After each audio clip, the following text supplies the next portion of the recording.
And when Mark said Tommy's going to be brief, I heard a lot of you laugh. That's not nice. It's not nice. Also, I just want to clearly say that if, I love watching the face of people when you came in today and your seats where you normally sit were not there and your day's ruined. It's amazing. Like you probably even know where to go to eat lunch today. You don't even know if you can take a nap now. And I just want you to know if you complain too bad, next week we won't have any chairs, all right? So don't push me. Just kidding. Just kidding. Hey, thanks for being so understanding, at least acting like you're understanding. And just stick with us for just a moment. And I promise you, we're going to be brief. We're going to turn you loose. We're going to challenge you in a way that hopefully will lead you toward action. That's the goal. I'm not going to lie to you today. We're in this series called Rhythm. And there's been a big purpose behind this series. Why? Because at the beginning of the school year, everybody gets into a rhythm. You're probably already feeling it right now. I know I am at my household. We now have kids going to school on a regular basis. We now have homework every afternoon. We have school activities. Afterwards, we have PTO meetings and meet the teacher meetings. And all those kind of things are happening, and we're getting into this rhythm of life.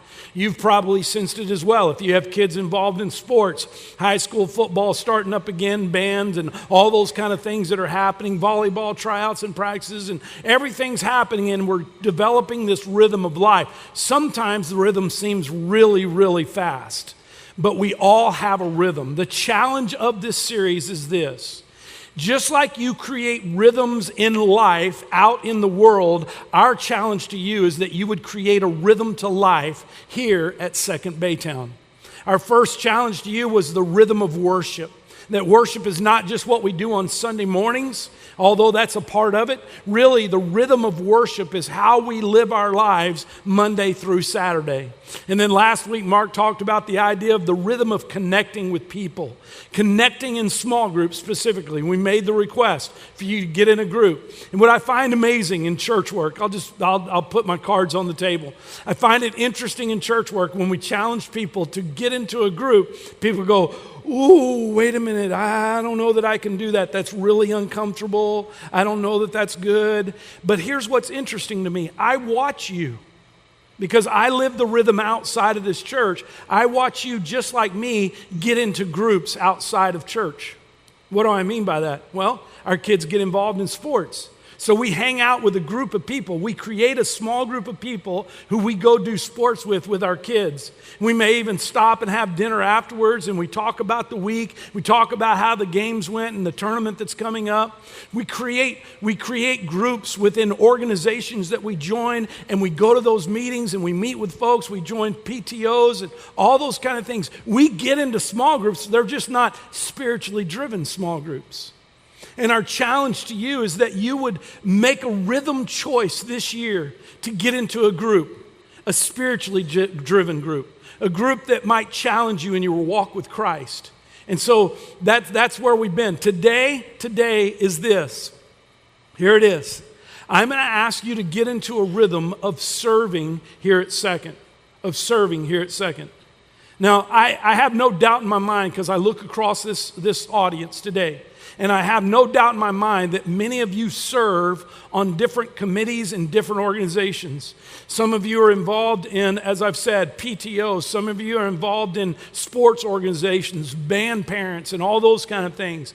And we join those organizations and we give our time and our energy. I saw a guy this morning wearing a shirt that said, join Rotary or something. I forget what it said, but I remember the word Rotary Club. Many of you are involved in that, or Kiwanis, or other organizations where we give our time and energy, and we find fulfillment when we serve in those organizations. The challenge today is this, that you would choose to have a rhythm of serving, not just in the community, but also right here at Second. That's the goal. That's the goal of today. That is the ask, and we're going to talk about it in great detail, but I do want to turn to Scripture and share a brief story with you, a couple of thoughts, and then send you on your way. In Matthew chapter 14, that's where we're going to be if you want to open your Bibles. Matthew chapter 14, let me set it up. In the beginning of Matthew chapter 14, something happens to Jesus, one of Jesus' friends. In fact, it was the guy who he started ministry with. It was actually the guy who baptized him. Yes, If you're a church person, you know who I'm talking about, John the Baptist. Jesus finds out in John chapter 14 that John the Baptist is murdered. He is killed. And in beginning with chapter 14, beginning with verse 13, I want to read, and it says, "Now, when Jesus heard this," what? That John the Baptist had been murdered. "When Jesus heard this, he withdrew from there in a boat to a desolate place by himself. But when the crowds heard it, they followed him on foot from the towns. When he went ashore, he saw a great crowd, and he had compassion on them, and he healed their sick. Now, when it was evening, and the disciples came to him and said, 'This is a desolate place, and the day is now over. Send the crowds away into the villages and buy food for themselves.' But Jesus said, 'They need not go away. You give them something to eat.' And they said to him, 'We only have 5 loaves here and 2 fish.' And he said, 'Bring them to me. Bring them here to me.' Then he ordered the crowds to sit down on the grass, and taking the 5 loaves and the 2 fish, he looked up to heaven and said a blessing. Then he broke the loaves, and he gave them to the disciples, and the disciples gave them to the crowd." And get this, "and they all ate and were satisfied." Don't miss that. They all ate and were satisfied. Yesterday, I had a very tragic event happen in my life. My daughter turned 13 years old. Yes, I appreciate the prayer. My daughter turned 13. She decided for her birthday dinner we would go to CC's Pizza. We all ate, but it was not satisfying. Anyway, they were all satisfied. They were all satisfied.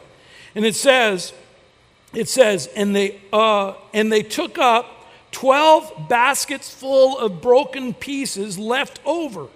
And those who ate were about 5,000 men besides the women and children. 5,000 men besides the women and children. Now, if you grew up in church, making an assumption, maybe you didn't grow up in church like I did. Maybe it's been a while since you've been to church. Maybe this is your first Sunday, and all I say is give us a second chance. We normally have more seats, I promise. But, maybe you didn't grow up in church. Maybe you don't know this story, but this is a story that I grew up knowing as a kid, known as the little boy with the 5 loaves and the 2 fish. And different accounts within the Gospels give greater description or lesser description. In this account, Matthew's account, we hear the disciples say, "Hey, all we have is 5 loaves and 2 fish." I believe it's in Mark's account that he gives the account that it was a little boy's lunch. So basically, the disciples jacked a little boy's lunch and said, "Here you go, Jesus, we got 5 loaves and 2 fish." And this poor little guy had 5 loaves and 2 fish for his lunch, yet the disciples took it and said, "This is all we've got, Jesus. This is all we have to feed these people." In fact, the disciples went on to say to Jesus, "How are we going to be able to feed all these people? Because it would be don't miss this, several years' wages to have enough money that they might get a little something to eat." That's in one of the other accounts. It's a little more detailed. It talks about they're not even going to be satisfied. They'll just get a little bit to eat, but we would have to work for years to make enough money to be able to provide that. Jesus said, we got to feed them. But wait, all we have is 5 loaves and 2 fish. It's all we got. Now, if you look at this story, Jesus has probably had one of the most difficult things ever to happen in his life. He's received probably the most difficult news that anybody could ever receive. He has been told that a guy that he loved, a guy that actually baptized him, a guy that when he started his ministry had blazed the trail for him before he started his ministry. He just received news that John the Baptist just didn't die from old age or from an illness. No, John the Baptist had been murdered. He went off to be by himself, yet the crowds followed him. And what I find amazing in the story is that when Jesus gets to the other side, the people had gathered around and there was this big crowd around him. Instead of Jesus going, "Why can't you people give me a break? Why can't you just let me have a minute to myself?" Do you understand that I just got some of the worst news I could ever receive? Could you not just leave me alone for a minute? Aren't you glad he didn't do that? Jesus says, it says that when he looked at the people, he had what? Do you remember what it says?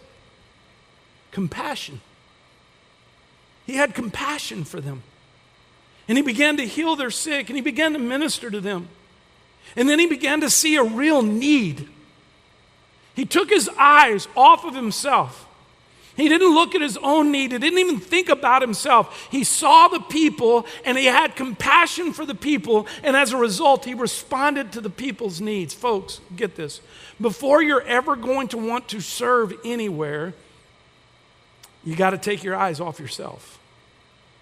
You got to look outside of yourself, and you got to see the need around you. The need is great in our community. Thousands and thousands of people who do not know Jesus as their Savior. The need is great. But Jesus didn't do that. He saw that they had needs, and he had compassion for them, and he started moving into serving them and meeting their needs. Well, then he realized it's time to eat. What are we going to do? And he turns to the disciples and he says, hey, you guys need to take care of them. The disciples are like, we can't. We don't have enough money to buy enough food. We don't have any food. In fact, all we have is 5 loaves and 2 fish. By the way, get a picture of this. These 5 loaves and 2 fish were not a loaf of bread like we buy at the store. No, they were just like little rolls, what we would call rolls today. This was called a loaf of bread, just a little roll. So there were 5 rolls and 2 fish. Now get this, the 2 fish were not the size that a lot of you guys say you catch when you go fishing.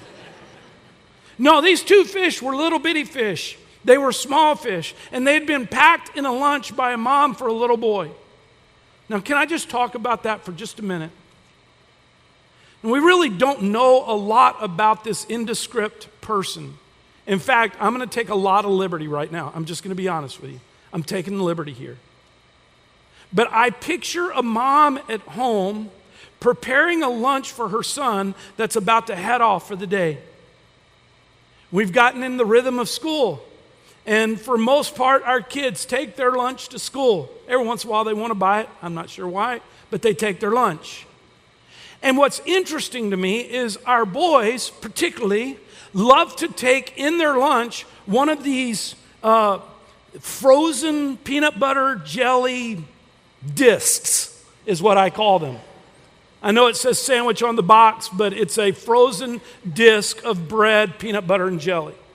Now, the boys love them. I'm assuming they thaw out by the time they eat them at school, but that's what the guys like. But every morning, because of the rhythm that we have in our household, every morning Susan gets up and she prepares a lunch for the kids. I mean, she puts their frozen disc in there, and she puts some chips, she puts some yogurt, maybe some fruit snacks and things like that, whatever they want for that day, and they can choose some things, but she does that because she loves them and she wants to send them off so that they can have something to eat while they're at school. Well, this mom, who we really know nothing about, she's not even mentioned, I just picture her in my mind. Her son's going off for the day, and so for that day, she's decided to fix what would be a normal lunch.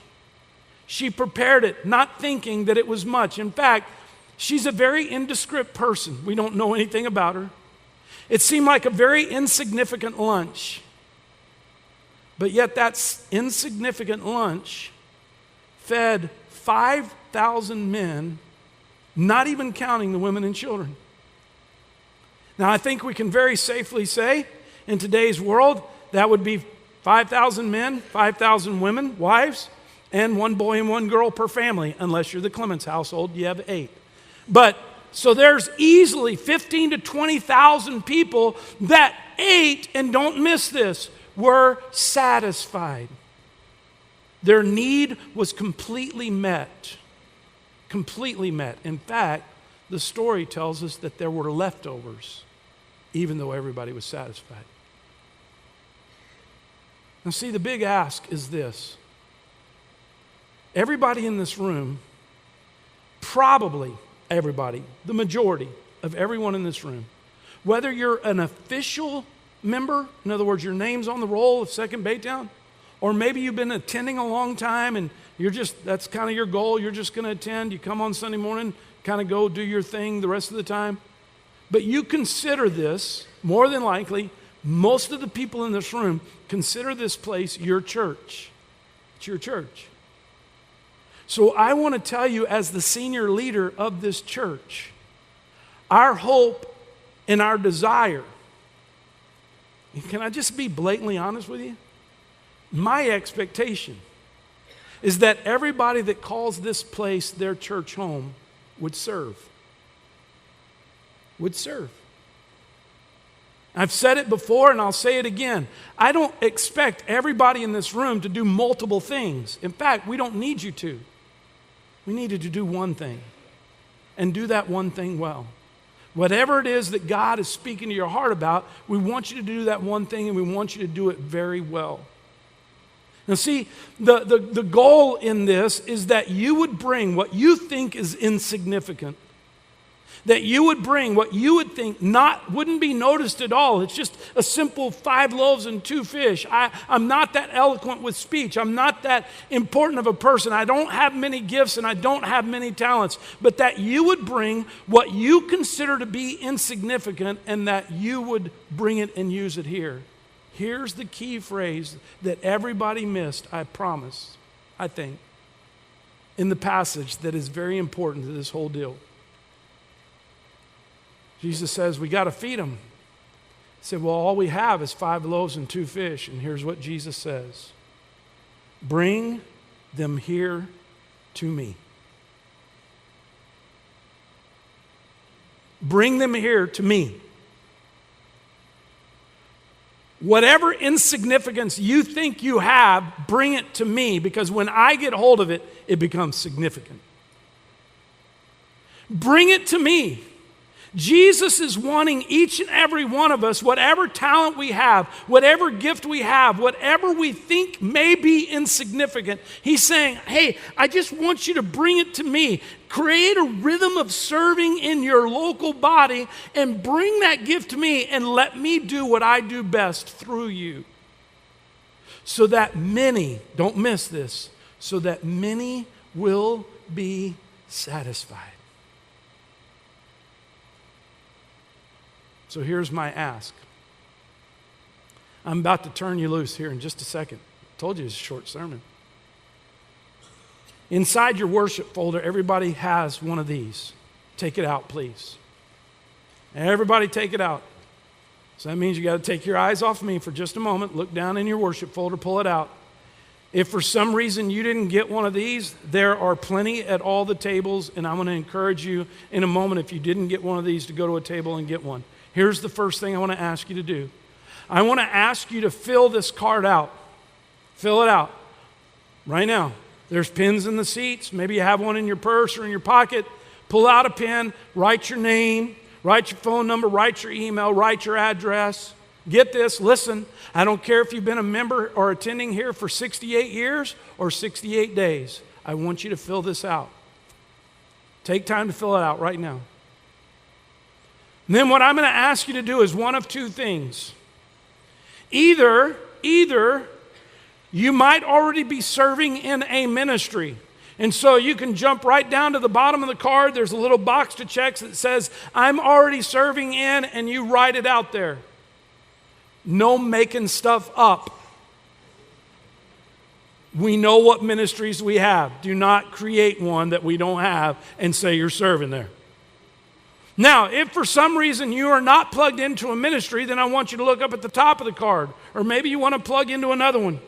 Let me run through these very, very quickly. Worship arts. It's not just what happens up here on the stage. Worship arts is a part of our music ministry and worship team, but it's also the folks that are back here in this booth that make everything work properly. It's also the people on the cameras. It's also the people that work with our kids on Wednesday nights in our WOW worship teams, teaching our kids about music. Then there's Kid Venture. That is our kids ministry from birth all the way to 5th grade. Very important ministry in our church. How many parents in the room? Raise your hand. How many parents in the room? Raise your hand. Real high. You ought to be doing this. Hallelujah. We have Kid Venture. You know, they have my kid right now. You're getting out early. I was expecting an hour without them. Sorry. First impressions. From the moment you pull in the parking lot, through the doors, the offering bucket's picked up, someone who greets you and says hello and shakes your hand. That's first impressions. Local missions. Local missions are the missions that we are already involved in, which is Crisis Pregnancy Center, the Bay Area Homeless Shelter, and a new one that we're about to kick off is we are really going to seriously partner and do it with purpose with Alamo Elementary right across the street. And we have someone that's going to lead that. Our student ministry is grades 6 through 12. Our upward sports is upward basketball. Special skills and trades. Listen, this is what I'm asking for in that area. If you have time during the day,